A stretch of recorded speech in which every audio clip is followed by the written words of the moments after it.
SNCC. The reason I articulated the sentiments of black people was because SNCC had a public forum, not because I articulated the sentiments better than the brothers on the streets or brothers who didn't have that public forum. I don't think that you could articulate the sentiments of black people last year any better than they did in Detroit. So I think the movement is a leaderless movement, whereas we might influence people, we do not control people. Well, how does this solidarity come about if there is no specific leader? I think eventually there will. I think as the struggle progresses, see, revolution does not occur in one stage. It's an evolutionary process, like people go through different things. The masses of people become involved, then leaders are chosen. Right now you have a vanguard struggle that's occurring, whereby groups are fighting about discussing political ideologies which are relevant, which should be incorporated into the struggle or will be incorporated into the struggle. That's not to be misinterpreted with, like de-revolution, because it's just a phase of evolution. What about politics? Where do black people fit into the political spectrum right now? Or should they at all? Well, politics as defined by the geographical and influential spheres of this country is irrelevant to black people and is irrelevant to the masses of people. The vote has been used as a tool of oppression against black people. I mean, Camus raises a very good point when he says, what better way to enslave a man than give him the vote and call him free? See, it does not profit black people or poor people anything to have the vote and not be able to select the candidates who they want to choose. Now, how can you choose between Lyndon Johnson, Nixon, Agnew, Wallace, and Humphrey? There is no choice. Evil is evil. There's nothing in between that. There was some lesser candidates. Dick Gregory was running for office. Eldridge Cleaver. I think the vote can only be used as a tool of organization. We can only use the vote to organize our people. Now, to really believe that we can put someone in office and that these people would be responsive to our needs, it's naive, politically naive. Because even if one of the black candidates who ran for office was to take the office of president, then black people must be prepared to fight against that person. Why? Because, you see, the system mandates the action of the individual. The individual does not determine how this country will function. This country works off the military-industrial complex, which means that it's profitable to wage war. And unless you, devise another plan, another scheme to sustain, to boost this economy, then it's going to be necessary to wage war, whether, a black individual is in office or a white individual is in office. Well, so we're talking about a complete a change in system. If Mr. Cleaver did win the election, don't you think that he could have conducted the presidency in a unique manner that may not be, compromising to the system you speak of? No, because, as I said, the system dictates the response of individuals. See, individuals do not influence, politically, economically, or socially. I see. The attitudes or functioning of the system. Well, if politics as we know it here in this country is not the answer, what is? I think there has to be a reevaluation of politics. Now, there are definitions of politics that are relevant to black people. Chairman Mao says that politics is war without bloodshed, and war is an extension of politics. I think black people have to begin to address themselves to the politics of revolution, because we are caught up in revolutionary struggle, whether we want to believe it or whether we want to be or not. So I think, black people have to begin to think in a revolutionary fashion and create and construct a politically revolutionary platform. Is this going to be a race revolution, or is it going to be a class revolution? I think, like in terms of struggle and who will comprise the revolutionary front of that struggle, it will be oppressed people. See, black people are in the vanguard position of the struggle because we've been the most dispossessed. However, there are other oppressed people in this country. Mexican American, the Spanish American community, the Puerto Ricans, American Indian, Japanese Americans, and even poor whites. But racism, I don't believe that racism will allow poor whites to form alliances with the revolutionary groups in this country. Do you feel that black people will ever have a strong political voice in this country in the formal sense as we understand it? You mentioned that you don't think that this could ever come about. Is there any chance that it might? No, I think that's a reformist, position to assume for me to say that black people will one day occupy in this system political offices of importance. Now, This brings on a whole discussion of control, you see, and how you control. Because anything that you don't control is used as a weapon against you. Now, in terms of black people occupying positions, America has created in Cleveland, Washington, D.C., and Gary, Indiana, a type of neo-colonialism. In other words, the man has set up a puppet regime. These black people they are responsive to the needs and the whims of the Democratic Party and not of the masses of black people. If Johnson is president or whoever is president was to tell Stokes or Hatcher or Walter Washington to send black people to concentration camps, then there would be no discussion, because they would see it as their job, because they hold a position that's, you know, responsive or that's sensitive to the Democratic Party. Do you view those that are in prominent positions that are black sort of a token gesture on the part of the establishment, like a member of the Supreme Court bench that was a black member of the cabinet, and so forth? I think that has to be examined in the sense of progress and as to whether black people have made progress in this country. My contention is that black people have not made progress in this country. America has given blacks some concessions out of political necessity, bad political necessity. They gave Thurgood Marshall a position on the Supreme Court to appease black people. In other words, we didn't put Thurgood Marshall there. They can take Thurgood Marshall whenever they get ready. We put Adam in office. They took Adam out. They gave black people an astronaut, and they killed him. So what happens is that has to be viewed in the light of concessions. The very fact that the man can concede a position to you tells you that you do not have a position of power where you can demand, or that you can mandate something. How do you think that the press has affected the black situation in this country? I think news media and media in general are very negative in terms of any revolutionary movement or any movement that, you know, forces the change of the status quo. Now, media has always been an enemy of black people, because what media has done is media has always singled out people who had vanguard positions or vanguard attitudes and tried to make these people an enemy of the masses of people. In our case, you know, like make individuals enemies of black people. Malcolm X would be a good example. More Negroes feared Malcolm X than white people, because news media told black people that Malcolm was bad. Muhammad Ali, the reason that Muhammad Ali could be given the maximum sentence and the maximum fine and the black community did not revolt was because Muhammad Ali had been made an enemy of black people. Adam Clayton Powell could be legally lynched, politically lynched, and black people did not revolt. It was because the man had told black people that Adam Clayton Powell was an uppity nigger. He had legitimatized his own action through news media. So the news media is a tool of oppression. What about your personal experience with the press? Do you feel that the press has given you a fair shake? You see, in terms of myself as an individual, you know, whether I get coverage or not, doesn't make any difference. But in terms of ideas, in terms of the flux of ideas, or the flow of ideas, all right, your I see that, I see that the press has deliberately created a vacuum in terms of deliverance of attitudes or positions to the black community, which is to be expected. We cannot rely upon white news media to convey black revolutionary messages. So, you know, like the press is doing their job. And as to me, you know, like what happened to me last year with the press was that there was a boycott against me by ABC, NBC, and CBS. You know, anything that Rap Brown did, you know, like you blacked out. Because, you know, just like that, no question about it. And this was the whole attitude that has been assumed by news media. And black people do not control news media, so they cannot expect to turn on TV and find out what's going on in the black community.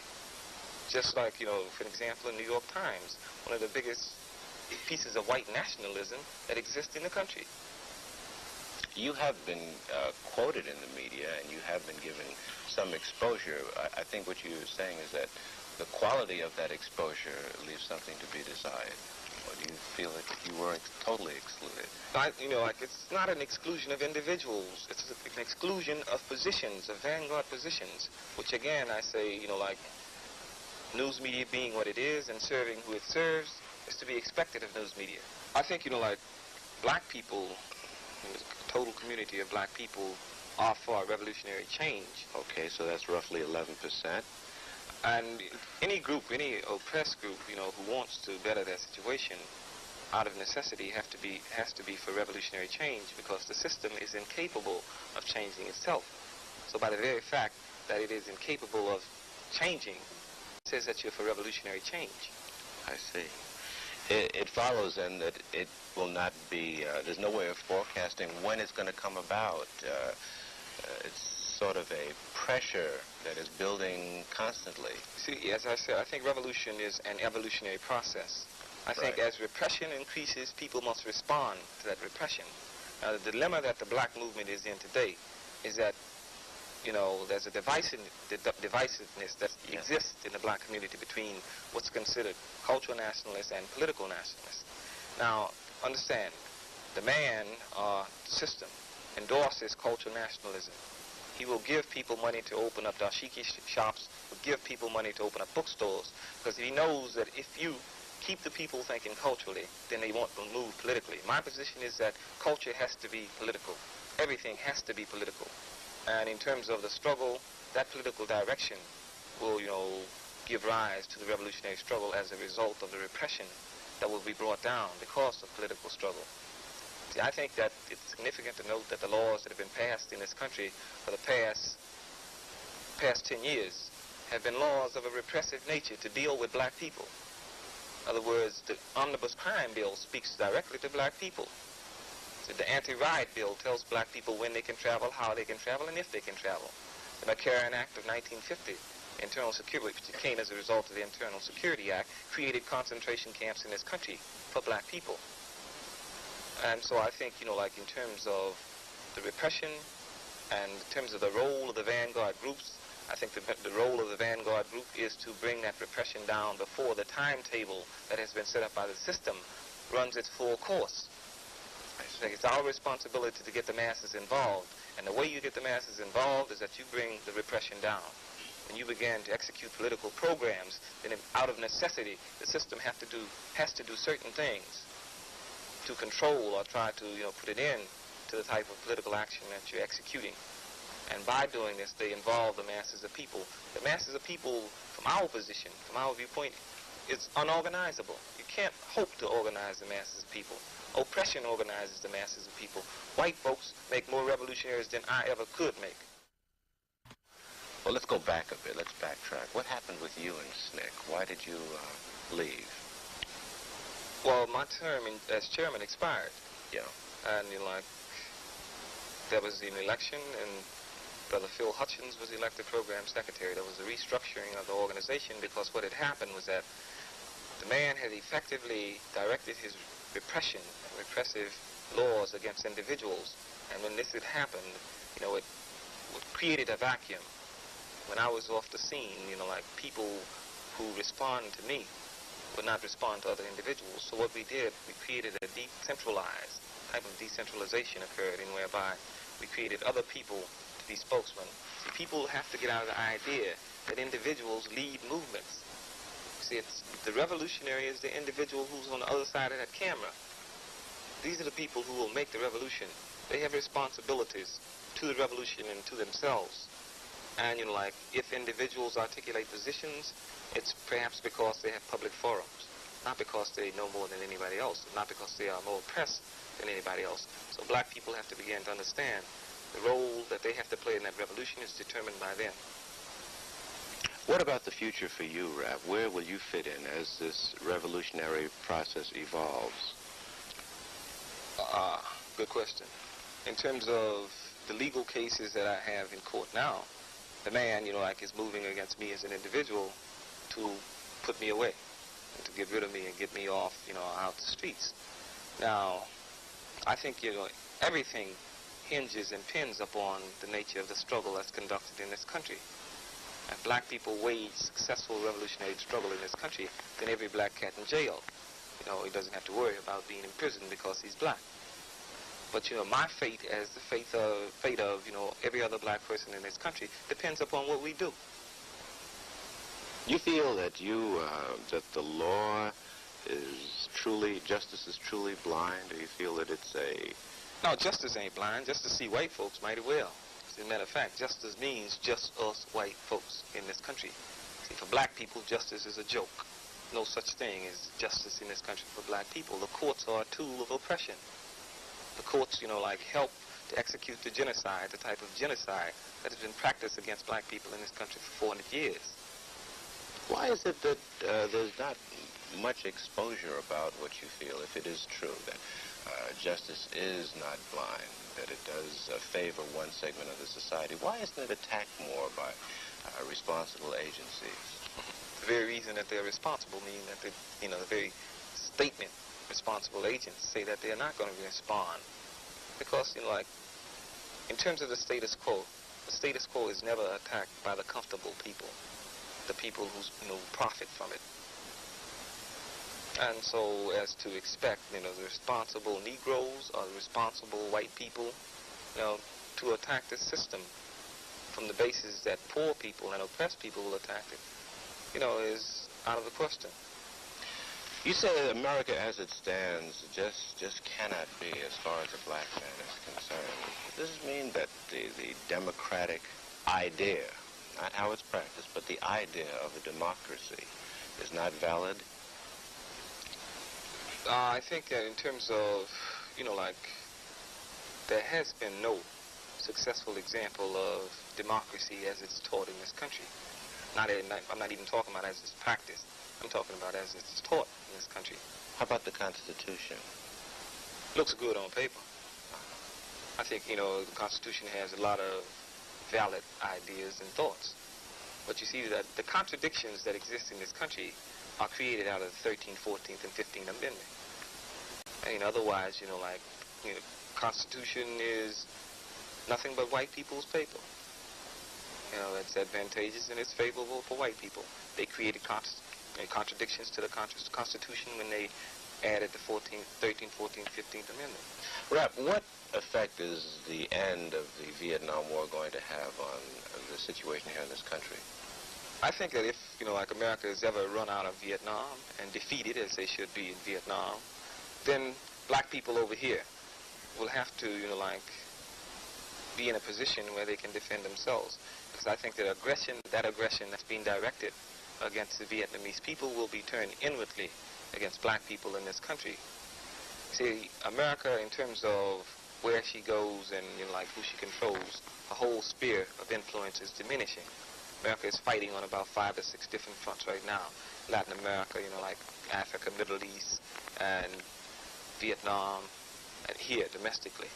So I think that, given the system and given that it operates off the military-industrial complex, which means that war is profitable and that, General Steel or USS Steel must make steel for tanks to hire people, to give people jobs so they can spend the money to buy other goods.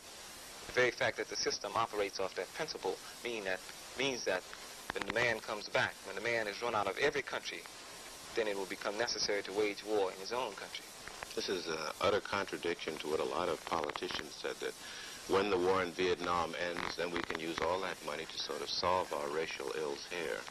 No, it's not true, you see, because money has never been a problem for this country in terms of allotting money, because, you see, money here is not based on gold. It's not really based on the goods that produce. See, this is the lie that's been told, and it's been sold to black people as green power. Green power is a myth, see, because as long as the man possesses the power to change the color of money, then, the color of money is not significant in struggle.